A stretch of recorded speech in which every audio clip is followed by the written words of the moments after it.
Good day mga kaibigan. Once again, Motozar, your Motomaster. Sa video na ito ay magpapalit tayo ng disc brake nitong ating Suzuki Crossover.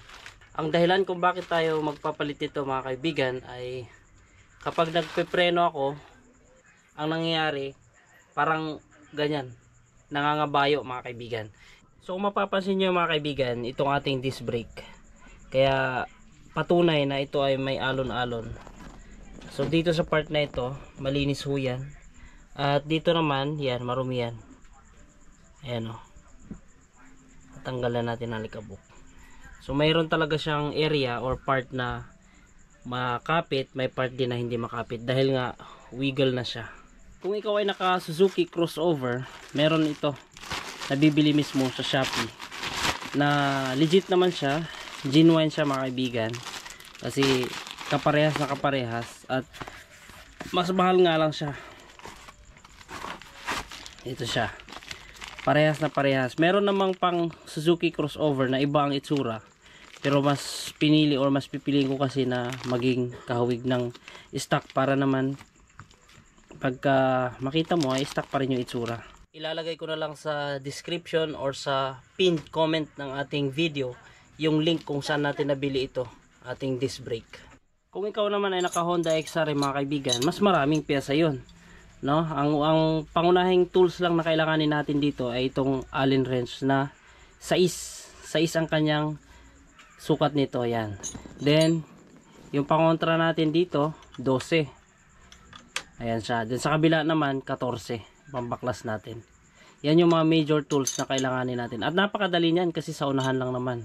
At sa pagbaklas naman ito mga kaibigan, para hindi kayo mahirapan sa pagtatanggal nitong mismong disc brake, ay habang siya ay nakakabit, tatanggalin na natin yan. I mean, luluwagan na natin yan.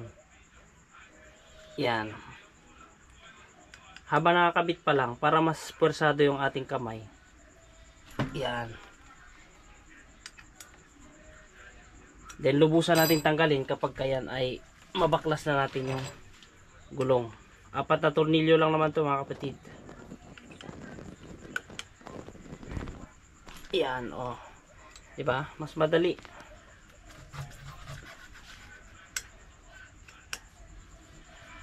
Okay.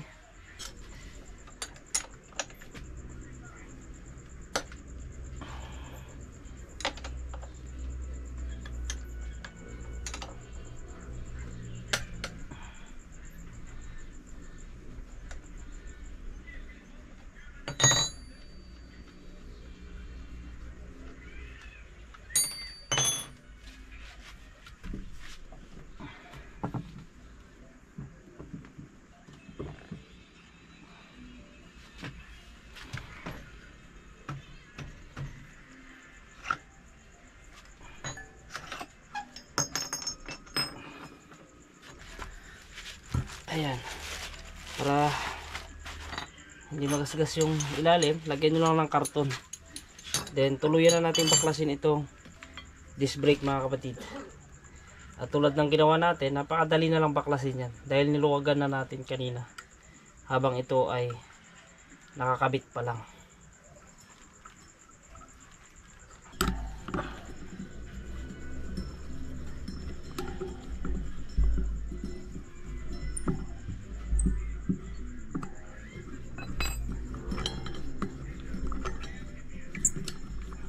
Yan na, napakadali nang tanggalin.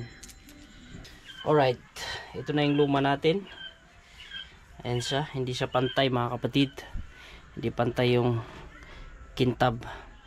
GSK 91R. Ayan. Minimum TH, ano nga ba yung TH? Yung kapal yata. Tapos 3mm. Makapal pa naman to actually mga kaibigan, kaso yun nga, nagwiwiggle at nangangabayo pag nagpreno tayo. Saka mahirap yun kapag ka nagtitrail tayo, lalo sa mga madudulas na daan. Bigla-bigla ka na lang na magi-stuck yung preno. Ayan o, safely secured siya. Talagang naka-secure. Nakasupot talaga siya mga kapatid. So kung napapansin niyo, parehas lang po yan. 02Q. Ito naman 9YR. Hindi ko alam anong ano ng code na yan. Pero yung kanyang disenyo, yung butas, yun ang mahalaga dyan, ay parehas mga kapatid yan, oh. Okay, pang Suzuki talaga, pang crossover. So kung ikaw ay naka crossover at bigay ko na lang yung link.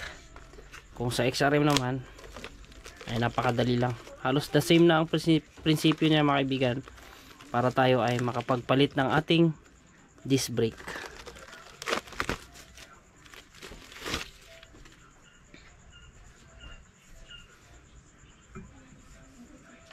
Yun, swak na swak.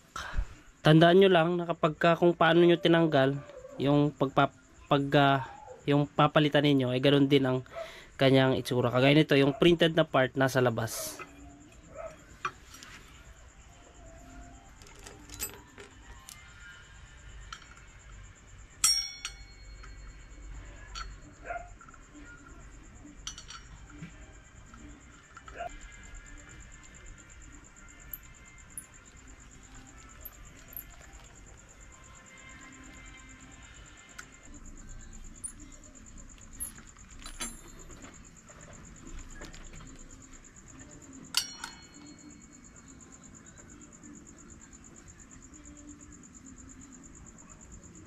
Ngayon naman sa pagkabit mga kaibigan, ay napakadali lang naman yan. Baliktarin lang natin ulit yung proseso kung paano natin binaklas, kung ano yung una nating tinanggal, siya din naman yung huli natin ikakabit. Ganun lang ang prinsipyo sa pagbabaklas ng mga pyesa.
Yun, oh. Okay na siya mga kaibigan. Medyo side lang yan dahil hindi palapat yung ating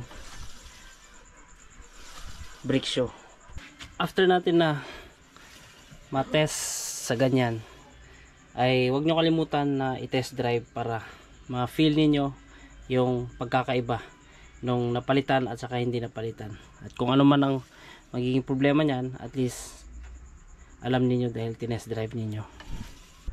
So yun lang, thank you sa panonood ng ating short na tutorial video dito sa pagpalit ng disc brake ng ating Suzuki crossover. I hope na you learned something. Kung gusto mo ang video na ito, paki-like na lang, at any suggestion, recommendation, comment down. Bye bye, see you next tutorial video.